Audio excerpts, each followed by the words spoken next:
계속 문제가 또 문제 다음에 기다리고 있고 이런 것처럼 계속 연속되는 것을 볼 수가 있죠.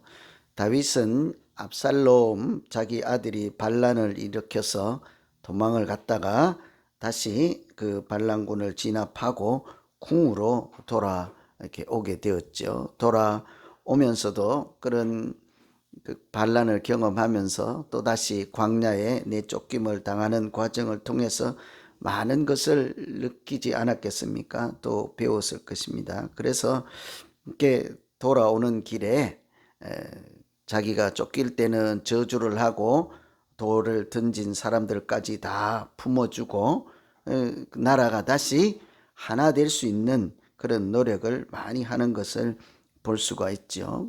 적군에 서 있던 사람들까지 다 포용하고 어떻게 하면 다시 하나님 나라를 추스리고 회복할 수 있을까 하고 참 눈물겨운 그런 노력들을 하죠. 그런데 막상 돌아와서 얼마 있지 않아서 또 다른 반역이 일어난 거예요. 그러니까 참 왕하는 것이 쉽지 않은 것 같죠. 금세 아들이 반역을 일으켰는데 이번에는 세바라고 하는 사람이 반역을 다시 일으켰죠.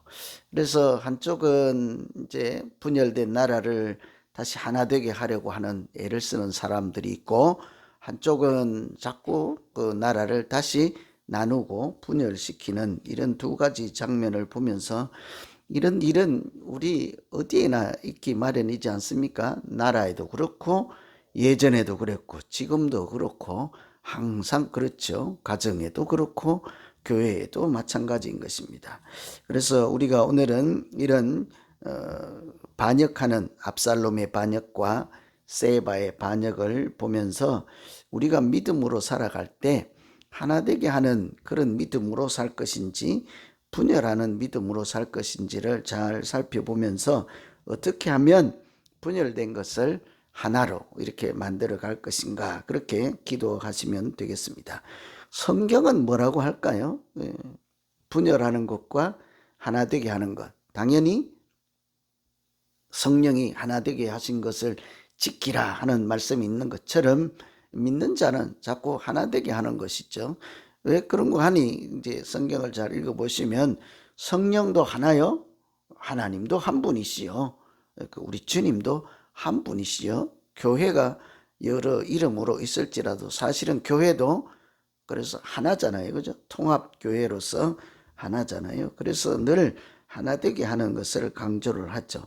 어떻게 하면 가정도 교회도 나라도 하나 되게 하는 믿음으로 살아갈 수 있을까? 그러면 자기 힘을 의지하지 않고 은혜를 붙잡고 살아야 한다 하는 생각을 할 수 있는데, 오늘 우리가 부른 찬송을 인용하면 자기 힘을 의지 않고 자기 힘을 사용하지 않고 은혜의 힘을 쓰면서 사는 사람들이 분열이 아니라 하나 되게 만들어가는 사람이죠.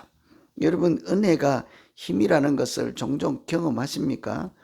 참 쉽지 않죠. 내가 가진 것이나 아는 것이나 뭐 내 자존심이나 명예나 지식이나 경험이나 이런 것을 자기 힘이라고 한다면 그런 것이 아니라 하나님이 주시는 마음이 있어요. 하나님이 주시는 방법이 있고 하나님이 주시는 생각이 있어요. 그런 것을 붙잡고 살아갈 때 놀라운 역사가 일어나는 것을 볼 수가 있죠. 그런데 그와 반대로 오늘 분열을 일으키고 다시 반역을 일으키는 이 사람은 그 이름이 1절에 보면 마침 거기에 불량배 하나가 있으니 그의 이름은 세바라, 베냐민 사람 비그리의 아들이라 그렇죠. 여기 보면 두 가지 표현이 있습니다. 이름은 세바예요. 그리고 하나는 그 사람을 가리켜서 불량배라고 한다는 거죠. 우리는 불량배에 해당될까요? 안 될까요? 한 명도 없을 거예요. 그죠? 토요일 새벽에 나와서 기도하는데 무슨 불량배하고 관련이 있어요? 세상이 말하는 불량배를 성경에서 불량배라고 하지 않는 거예요. 그런 불량배를 이야기하는 것이 아니라 성경에 간혹 불량배라는 표현이 나와요. 어떤 사람일까 보면 어떤 경우에는 건달이라고 표현하기도 하고 어떤 경우에는 비류, 난류 이런 표현이 있어요. 또는 어떤 경우에는 번역을 할 때 이제 달라요. 벨리알이라고도 하고, 영어 성경에는 트러블 메이커라 그래요. 문제를 일으키는 사람. 우리 아까 처음에 불량배로 이렇게 표현할 때는 나는 해당 안 돼요. 그죠? 근데 트러블 메이커로 할 때는 한두 명은 해당될 수도 있겠죠. 그죠? 그거는 뭐 꼭 악한 의도로 해서 문제를 만드는 것은 아니거든요. 잘 하려고 하다가도 트러블 메이커가 얼마든지 될 수가 있지 않겠습니까? 나는 잘 하려고 했는데 그것이 상대방에게 잘 하는 일이 못 될 수도 있기 때문인 거죠. 그래서 우리가 항상 자기 지식이나 경험이나 이런 게 아니라 은혜의 힘을 구할 때 우리가 분열이 아니라 하나 되는 교회를 또 나라를 가정을 만들어 갈 수 있는 것이지 않겠습니까? 그래서 불량배라고 하는 사람은 이 세상적인 그런 깡패 같은 불량배를 이야기하지 않는 거예요. 그래서 제가 성경에 불량배들 간혹 나와요. 어떤 경우에 이런 불량배라고 하고 저런 사람들이 이렇게 세바와 같은 반역을 일으킬까 보니까 이런 얘기들이 있어요. 사무엘상에 보면 우리 지금 사무엘 하잖아요. 사무엘상이 시작할 때 거기 불량배라는 표현이 나와요. 제사장의 두 아들이었어요. 홈니, 비나스 이런 그 제사장 두 아들을 불량배라 이렇게 했어요. 믿음으로 사는 사람들이잖아요.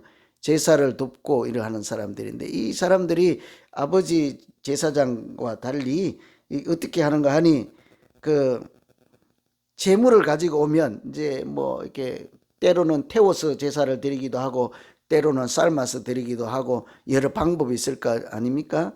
그러면 그 제단에 올리기 전에 새 갈고리를 거기에 넣어 가지고 가마솥에 넣어서 딱해서 찝어서 건지는 것, 이렇게 딸려 들어오는 것은 자기가 먼저 갖는 거죠. 이런 경우를 불량배라고 한다고요. 이 사람이 어디 가서 사람을 때렸습니까? 죽였습니까? 뭐 아무것도 안 했잖아요. 왜 이런 사람들을 불량배라고 할까? 하나님께서 지시하시고 가르쳐 주신 제사의 방법, 그 말씀대로 준행하지 않을 때, 그럴 때를 불량배라고 하는 거예요. 뭐 이 사람이 피를 흘렸습니까? 아무것도 안 했잖아요. 그죠?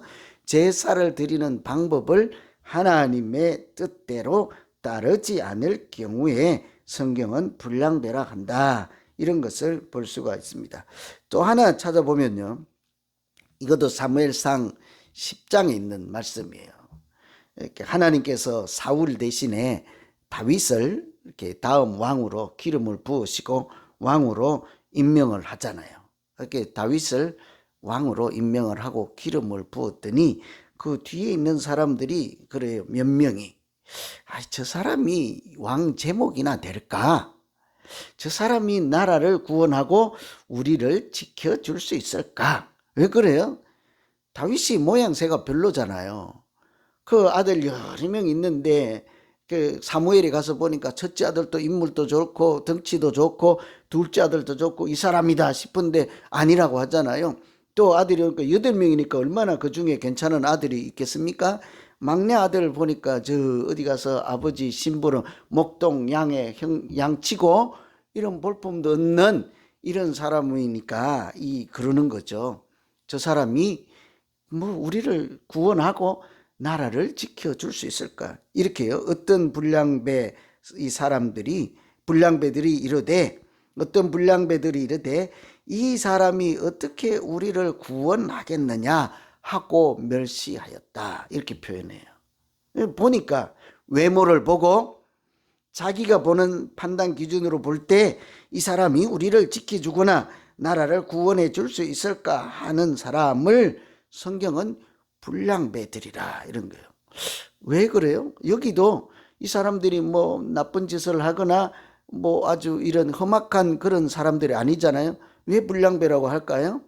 하나님께서 다윗을 왕으로 임명했는데 하나님의 생각을 비웃는 것과 같은 거잖아요. 이 사람이 과연 우리를 구원하겠느냐? 여러분 생각은 어떠십니까? 그 다윗이 사울 왕하고 달리 나라를 구원하겠습니까? 다윗을 보면 똑같은 이야기를 할 거예요. 저 사람이 나를 구원할 수 있을까? 구원은 누가 하십니까? 다윗을 사용하시는 하나님이 하시는 구원이지요. 만일에 이 질문을 잘 했으면 불량배라는 소리를 안 들었을 거예요. 이 사람이 나를 구원할까가 아니라 하나님이 이 사람을 통해서도 과연 구원을 하실까? 하나님 우리를 구원해 주시옵소서. 그랬으면 이 사람의 관점이 어디가 있는 거예요? 다윗에게 가 있는 것이 아니라 다윗을 사용하는 주인 대신 하나님을 바라보고 있잖아요. 그랬으면 벨리알이라는 얘기를 듣지 않았을 거예요. 불량배라는 소리를 듣지 않았을 것입니다. 아말렉 전쟁을 소탕하고 돌아오는 길에 있었던 불량배들이 또 있어요. 한 가지만 더 소개해드리면 전쟁을 할 때 아말렉하고 이제 다윗이 이끄는 군대가 싸우는데요. 가다 보니까 너무 멀어가지고 중간에 이렇게 지쳤단 말이에요. 중간에 가다가 나 못 가 이런 사람들이 간혹 있어요. 그러면 어떻게 할까요? 군대 같으면 끝까지 가야 된다. 어떻게 하든지 가서 싸워야 된다. 한 사람이라도 더 싸워야 이길지 말지 한데 중간에 낙오하면 안 된다 할 수 있잖아요. 성경은 절대 그러지 않습니다. 낙오하는 사람은요 중간에 다 놔두죠. 기도원의 300용사 그 한 2만 명 되는 군사들 다 쉬게 하고 갈 만한 사람이 가서 싸우잖아요. 다윗도 그러죠. 지친 사람들은 여기에서 쉬어라. 우리가 가서 목숨 걸고 싸운다. 참 좋은 모습이잖아요. 열심히 싸웠습니다. 그리고 정말 이겼어요. 돌아왔어요. 옛날에 전쟁에 이긴다 하면 그 결과가 어때요? 전리품이 있는 거예요. 금, 은이나 보석이나 땅이 있든지 뭐 사람을 노예로 삼든지 하는 이런 전쟁에서 얻는 뭐가 있잖아요. 그래서 돌아와서 전쟁이 끝나고 얻은 것을 이렇게 나누려고 하는데요. 그때 이제 불량배인지 아닌지가 나타나는 거예요. 은혜의 힘을 따라 사는 사람과 자기 힘을 따라 사는 사람들이 갈라지는 거예요. 이제 잘 생각해 보세요. 어떻게 할지. 중간에 전쟁을 하지 않고 쉬었던 사람들이 있어요. 끝까지 가서 목숨 걸고 싸워서 이긴 사람이 있어요. 거기 가서 이긴 뭐 인삼 한 뿌리라도 있습니다. 누가 먹을까요? 전쟁에 싸운 사람만 이제 주먹밥을 먹는다. 아니면 주먹밥이 한 개밖에 없는데 중간에 쉬어서 기다리고 있던 사람들하고 반씩 나누어서 먹는다. 어떻게 하실래요? 난 모르겠어요, 여러분. 배가 아주 고프면 나 혼자 먹으려고 할 것이고 배가 좀 부르면 나누어 먹습니까? 그렇지 않어요. 우리 항상 배고파요. 인생은 배고픈 거예요, 항상. 항상 배고프기 마련이에요. 배 안 고프면요, 내일을 생각해서 한 개 더 먹는 것이 사람이지 않겠습니까? 미리 먹어놔야지, 뭘. 내일 식량이 있을지 없을지 모르는 것이 인생이니까 그때도 이렇게 얘기를 해요. 그 짐을 지키던 동료에게 노획물을 나누어 주지 말자 했던 사람들을 동일하게 불량배라고 해요. 제가 세 가지 샘플을 보여드렸잖아요. 우리가 생각하는 그런 개념의 불량배가 아니라 분열을 일으키는 사람은 자기 힘을 의지해서 은혜의 힘을 의지하지 않는 사람이다. 결론적으로 그렇게 얘기를 할 수가 있습니다. 그래서 자기 힘을 의지해서 자기 아성을 쌓아가기 쉬운 사람이에요. 오늘 여기 전쟁을 하고 반역을 할 때 항상 등장하는 장군들 있잖아요. 그 중에 요압이라는 사람이 있어요. 요압. 이 다윗이 자기 아들이지만 압살롬이 반역을 해서 이제 아버지가 도망가는 신세가 되었습니다. 그래서 다시 마하나임에서 군대를 재정비하고 반란군을 진압을 해야지 다시 뭐 궁으로 돌아갈 수 있을 거 아니에요. 그래서 군대를 딱 정비해 놓고 가서 진압을 하라 하고 보내는데 마지막에 한마디 더 붙여요. 나를 봐서라도 그 반란군의 그 수괴인 압살롬, 다시 말하면 자기 아들이잖아요. 압살롬을 너그럽게 봐주면 안 되겠느냐 이렇게 얘기를 해요. 뭔 얘기겠어요?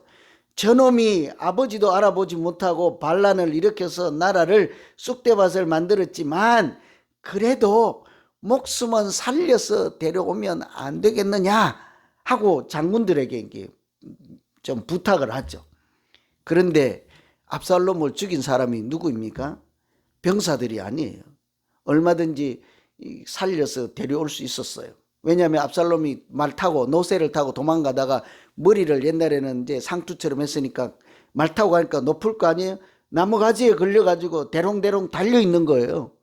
아니, 그러면 그냥 죽일 거 뭐 있습니까? 끈으로 꼭꼭 묶고 가서 아버지 앞에 데려와서 회개시켜서 살려서 뭐 평생 감옥에 살든지 죽이지는 않을 수 있잖아요. 그런데 그 반란군 수괴인 압살롬을 누가 죽여요? 그 아까 그 소리 들은 사람. 나를 봐서라도, 나를 위해서라도 너그럽게 좀 대해주라. 그 말 부탁을 들은 사람 장군이 죽여버린다고요. 그러니 다윗이 전쟁에 이겼는데도 불구하고 전쟁이 끝났는데 밥도 안 먹고 통곡만 하고 있지 않습니까? 이 사람이 오늘 똑같은 일을 또 해요. 그러니까 이제 자기 생각만 하는 거예요. 내가 이러는 것이 도움이 될 것이다. 내가 이러는 것이 나을 것이다 하고는 왕이 뭐라고 한들 하나님이 뭐라고 한들 아무 소용없는 거예요. 내 생각이 이게 옳소이다 하고는 처단해버리는 거죠. 오늘도 마찬가지입니다.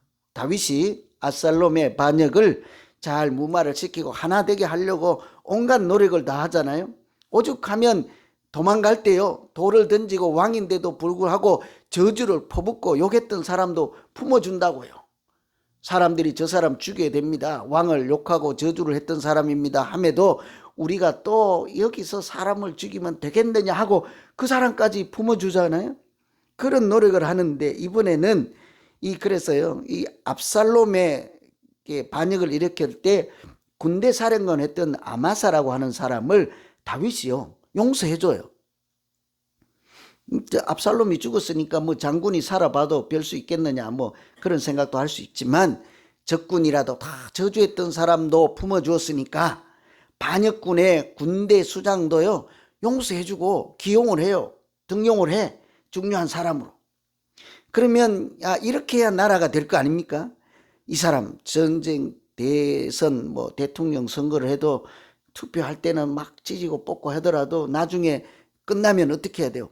적군에 있는 사람도 반대편에 있는 사람도 훌륭한 사람들은 이렇게 요직에 등용을 하고 써야 나라가 하나 되잖아요. 내 사람만 쓰면 안 된다고요. 그런 차원에서 이 아마사를 이렇게 다 했는데 이 요압이라는 사람이 오늘 10절까지 뒤에 나오는 모양이 그거예요. 가서 이제 아마사를 만나는데 요압이 수염을 만지면서 밑에 옆구리에 쓴 칼로 찌르는 거죠. 이미 다윗이 등용을 해서 같이 하나 되는 노력을 하려고 품어주고 같이 함께하는 사람을 이 요압이라는 장군이 또 가서 죽여버리는 거예요. 이런 사람을 불량배라고 하는 거예요. 자기 힘을 의지하고 하나님의 뜻을 무시하고 그것을 멸시하고 내 은혜의 힘을 의지하지 않는. 그래서 오늘 우리가 기도할 것은 이렇게 하나 되게 하기 위해서 무슨 기도해야 되겠습니까? 잘 한다고 하면서도 내 생각만 하지 않고 하나님의 뜻을 구하는 사람 되게 하시고 은혜의 힘을 의지해서 하나님이 주신 힘으로 이 세상도 살게 하시고 가정도 교회도 나라도 지키는 은혜를 붙잡는 사람 되게 해 주시옵소서. 이렇게 기도할 때 하나님께서 하나 되게 하신 것을 얼마든지 우리 안에서 지켜나갈 수 있도록 인도하실 줄로 믿습니다. 두 번째는요, 자기 유익을 추구할 때 그것에 분열을 일으킬 수 있죠. 그래서 항상 주의해야 되는 거죠. 1절에 보면 중간에 지나서 이런 얘기를 하죠. 우리는 다윗과 나눌 분깃이 없으며 이새의 아들에게서 받을 유산이 우리에게 없도다. 이스라엘아 각각 장막으로 돌아가라. 이게 세바예요. 이게 반역이라는 거죠. 2절에 보면 그래서 이에 온 이스라엘 사람들이 다윗 따르기를 그치고 올라가 비거리의 아들 세바를 따르나 유다 사람들은 그들의 왕과 합하여 요단에서 예루살렘까지 따르니라. 이제 압살롬을 따르던 사람들이 다윗을 따르기로 다 작정을 하고 나라가 하나 됐는데 거기에 등장해서 이 세바라는 사람이 그러는 거예요. 우리가 지금 다윗을 따라간들 우리에게 돌아올 몫이 없습니다. 우리를 잘해줄 리 없습니다. 그러니까 다 돌아가세요. 이렇게 하는 거예요. 부채질하는 거죠. 분열을 조장하는 것이죠. 자기 유익을 쫓는 사람인 거예요. 자기를 따르게 하는 거죠. 그래서 결과적으로 2절에 뭐라고 합니까? 다 그 세바를 따른다 그러죠.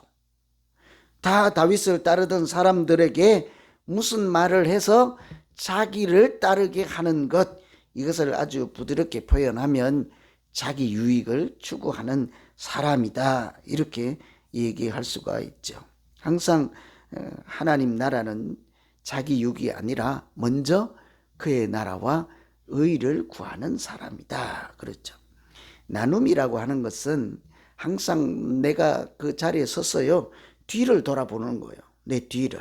뭐 많이 가져서 나누는 것이 아닙니다. 내가 가던 인생의 걸음을 멈추고 뒤를 돌아보는 거예요. 그리고는 지금까지 살아온 것이 은혜의 힘이었습니다. 하나님이 하신 일이었습니다. 이런 사람은 나누며 살아가는 것이죠. 그러나 그렇지 않고 내 힘으로 이룬 것입니다.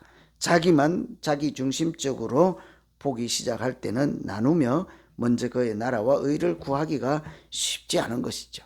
그래서 그때는 결과적으로 저 사람이 우리에게 줄 것이 없습니다. 기대할 것이 없습니다. 무슨 말을 하든지 결과적으로는 어때요? 다윗을 따르지 않고 자기를 따르게, 그렇게 되는 것이죠. 그래서 우리가 보면 항상 자기를 따르는 사람이 많은 것이요, 결코 좋은 것이 아니에요. 우리 가끔 자기를 추종하는 사람이 많으면 좋잖아요, 그죠? 투표소를 해야 이제 11월 9일이에요, 8일이에요? 선거하잖아요, 그죠? 우리 집에도 투표 용지 왔던데. 자기를 많이 추종하고 찍어주면 여기는 대통령도 되고 뭐 주지시다 되고 시장도 되잖아요. 자기를 따르는 사람이 많은 것이 일반적으로는 좋지요. 그래야 뭐 내년에 선교회장이라도 할 거 아닙니까? 두 사람이 나왔는데 표 찍어주는 사람 한 명도 없고 뭘 표 줘봐요. 나 같은 사람 창피하지, 그죠? 괜찮아요, 그래도 많이. 근데 실상은 자기 따르는 사람이 많은 것이 좋지 않아요. 왜냐하면 나중에 자기가 왕 되어버리기 때문이에요. 목사님들도 자기를 따르는 사람이 많으면 좋지요. 어디는 70만 명 교회가 있다면서요. 따르는 사람이 많으면 좋죠. 뭐 500명 교회도 뭐 어저께 내가 어느 교회 거기는 몇 명이요, 그러니까 한 500명 된대요. 좋지요. 겉으로는 좋은데 그것이 정말 자기를 따르면 좋은 거 아니에요. 이 교회는 사람을 따르는 곳이 아니고 누구를 따르는 곳이에요? 하나님을 따르는 곳이잖아요. 그런데 자기를 많이 따르게 무슨 말을 하든지 결과적으로 자기를 따르면 그것은 나중에 이단으로 가기가 쉬워요. 이단은 따르는 곳이 하나님이 아니고 사람일 때 이단이라고 하는 거예요. 다른 거 없습니다. 모인 사람은 많은데 하나님을 따르지 않고 교주를 따르는 것이 이단이잖아요. 그래서 이 세바가 저 사람이 우리에게 줄 몫이 있겠느냐, 저 사람이 뭐 우리를 구원해 주겠느냐, 저 사람께서 우리가 받을 유익한 것이 있겠느냐, 각자 따르지 말고 돌아가세요 하고는 결과는 어떻게 됐어요? 자기를 따른다, 이제 세바를 따르게 되었더라. 이게 반역인 것이죠. 오늘 우리가 기도할 것은, 그래서 하나님, 우리가 무슨 말을 하든지 무슨 행동을 하든지 우리가 서로 하나님을 따를 수 있도록 은혜의 말을 하고 은혜의 일을 하고 우리가 다 같이 하나님을 표대로 삼고 예수 그리스도를 표대로 삼고 바른 방향으로 나아가는 믿음 생활 되게 해 주시옵소서. 이렇게 기도할 때 하나님께서 우리를 구원의 길로, 은혜의 길로 인도해 주실 줄로 믿습니다. 오늘 말씀 의지해서 우리 이제 같이 한번 기도하려고 해요. 이렇게 통합하고 또 분열의 일이 항상 공존해 있지요. 어떻게 살아갈 것인가? 나누는 사람이 아니라 하나 되게 하신 것을 지키는 사람 되게 하시고, 내 힘이나 지식이나 경험이나 나를 따르게 하는 사람이 아니라 하나님을 따르게 하고 또 믿음으로 나누는 사람 되게 하여 주시옵소서. 이렇게 우리 각자 자기 자신을 놓고 이 시간에 같이 한번 말씀 기도하겠습니다. 같이 기도합니다.